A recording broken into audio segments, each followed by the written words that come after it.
আসসালামু আলাইকুম। আমি জুবায়ের ইসলাম, ভেটেরিনারি ফার্মাসিস্ট এবং ছোটখাটো খামারি আপনাদেরই একজন।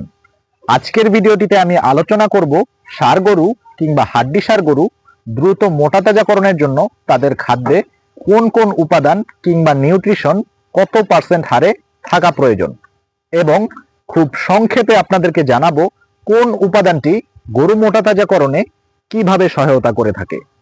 প্রিয় খামারি ভাইয়েরা, আমরা মোটামুটি সবাই জানি খাদ্যের উপাদানকে 6টি ভাগে ভাগ করা হয়েছে, যেমন শর্করা, প্রোটিন, ফ্যাট, খনিজ, ভিটামিন এবং পানি। গরু মোটাতাজাকরণের ক্ষেত্রে এই 6টি উপাদানের একটি উপাদানও যদি আপনার গরুর খাদ্যে সুষম মাত্রায় না থেকে কোনোটার মাত্রা কম এবং কোনোটার মাত্রা বেশি হয়ে যায়, যেমন ধরুন খাদ্যে শর্করার পরিমাণ অতিরিক্ত বেশি কিন্তু প্রোটিন কম, কিংবা প্রোটিনও যদি মাত্রার তুলনায় অতিরিক্ত বেশি হয়ে যায়, তখন গরুর হজম শক্তি কিন্তু ঠিক থাকবে না এবং ঘন ঘন ফুড পয়জনের মতো সমস্যা দেখা দিবে। তখন ওই গরুটির কিন্তু প্রপার গ্রোথ আসবে না এবং সেই গরুটি থেকে আপনি যেই সময়ের মধ্যে যেই পরিমাণ গ্রোথ পাওয়ার কথা কিংবা সে যেই পরিমাণ মোটাতাজা হওয়ার কথা, সেটা কিন্তু পুরোপুরি হবে না। তাই প্রতিটা খামারির গরু মোটাতাজাকরণ খাদ্য তৈরির আগে জানা উচিত গরু হৃষ্টপুষ্ট কিংবা দ্রুত মোটাতাজা হওয়ার জন্য তাদের খাদ্যে এই 6টা উপাদানের কোনটা কত পার্সেন্ট হারে থাকা প্রয়োজন। এখন তাহলে আল্লাহর নামে শুরু করা যাক। নাম্বার 1, শর্করা। ফ্যাটেনিং গরুর খাদ্যে প্রায় 60 থেকে 65% পর্যন্ত শর্করা থাকা প্রয়োজন, কারণ শর্করা গরুর প্রধান শক্তির উৎস। ফ্যাটেনিং গরুর দ্রুত ওজন বৃদ্ধির জন্য তাদের প্রচুর শক্তির প্রয়োজন, যা এই শর্করা থেকে আসে। এছাড়াও শর্করা শরীরের বিভিন্ন কার্যকলাপ এবং পেশি গঠনেও সহায়তা করে থাকে, তাই খাদ্যে শর্করার পরিমাণ বেশি থাকতে হয়। Number 2, protein. ফ্যাটেনিং গরুর খাদ্যে প্রায় 18 থেকে 20% পর্যন্ত প্রোটিন থাকা প্রয়োজন, কারণ প্রোটিনের মূল কাজ হলো শরীরের দ্রুত বৃদ্ধি এবং পেশি গঠন, যা মোটাতাজাকরণে অত্যন্ত গুরুত্বপূর্ণ ভূমিকা পালন করে। মোট কথা, প্রোটিন গবাদি পশুর সামগ্রিক স্বাস্থ্য এবং ওজন বৃদ্ধিতে প্রধান ভূমিকা পালন করে। Number 3, fat.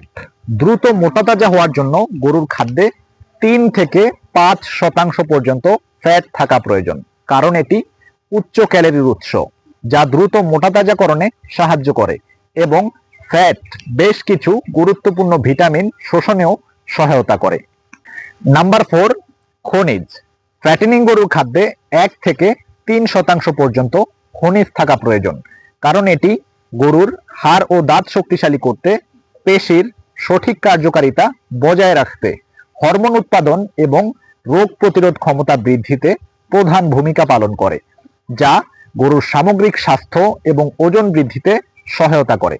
তবে প্রাকৃতিক খাদ্যে সব সময় পর্যাপ্ত খনিজ নাও থাকতে পারে, তাই ফ্যাটেনিং গরুর খাদ্য তৈরির সময় বাড়তি খনিজের সাপ্লিমেন্ট হিসেবে প্রতি 100 কেজি দানাদার খাদ্যে 1 কেজি ডিসিপি পাউডার, যাকে বলে ড্রাই ক্যালসিয়াম ফসফেট, এটি অবশ্যই ব্যবহার করা প্রয়োজন। Number 5, vitamin. ফ্যাটেনিং গরুর খাদ্যে ন্যূনতম 1% পর্যন্ত ভিটামিন থাকা প্রয়োজন, কারণ এটি দ্রুত ওজন বৃদ্ধি, খাদ্যের সঠিক রূপান্তর এবং রোগ প্রতিরোধ ক্ষমতা বৃদ্ধিতে সহায়তা করে। এছাড়াও এটি গরুকে সুস্থ রাখার পাশাপাশি গরুর মাংসের গুণমান উন্নতকরণেও সহায়ক। তবে প্রাকৃতিকভাবে উৎপাদিত খাদ্যে সব সময় সব ধরনের ভিটামিন থাকে না, তাই ফ্যাটেনিং গরুর খাদ্য তৈরির সময় প্রতি 100 কেজি দানাদার খাদ্যে 1 কেজি মাল্টিভিটামিন অবশ্যই ব্যবহার করা প্রয়োজন, যেমন ক্যালফোস্টনিক, রেনাভিট ডিবি প্লাস, ডিবি52, এই জাতীয় যে কোনো একটা ভিটামিন আপনি ব্যবহার করতে পারেন। নাম্বার 6, পানি। শুধুমাত্র গরু নয়, প্রতিটা প্রাণীর জন্যই যে পানি ঠিক কতটা গুরুত্বপূর্ণ সেটা আমরা সকলেই জানি। একটা গরু প্রতিদিন প্রায় তার লাইভ ওয়েটের 5 থেকে 15% পর্যন্ত পানি পান করে থাকে। তবে আল্লাহর অশেষ মেহেরবানিতে পানি আমরা বিনামূল্যেই পেয়ে থাকি, তাই প্রতিদিন গরুর সামনে একটা পাত্রে পর্যাপ্ত পরিমাণে পরিষ্কার বিশুদ্ধ পানি আপনারা দিয়ে রাখবেন, যাতে ওর যখন এইখান থেকে যতটুকু মন চায় ও পান করতে পারে। এই ভিডিওটি থেকে তাহলে আমরা জানলাম গরু দ্রুত মোটাতাজাকরণের জন্য তাদের খাদ্যে কোন কোন উপাদান কত পার্সেন্ট হারে থাকা প্রয়োজন। তবে এই পার্সেন্টেজ হারে আমাদেরকে গরুর খাদ্যটা তৈরির জন্য তো আরো জানতে হবে কোন কোন দানাদার খাদ্যে কোন উপাদান কত পার্সেন্ট হারে থাকে। প্রিয় খামারি ভাইয়েরা, আজকের ভিডিওটি বড় হয়ে যাচ্ছে, তাই এর পরের ভিডিওটিতে আমি আপনাদেরকে জানাবো কোন কোন দানাদার খাদ্যে কত পার্সেন্ট প্রোটিন, কত পার্সেন্ট শর্করা, ফ্যাট, খনিজ এবং ভিটামিন থাকে। তাই আপনি যদি আমাদের চ্যানেলের নতুন দর্শক হয়ে থাকেন তাহলে আমাদের পরবর্তী ভিডিওগুলো পাওয়ার জন্য আমাদের চ্যানেলটি সাবস্ক্রাইব করে রাখতে পারেন।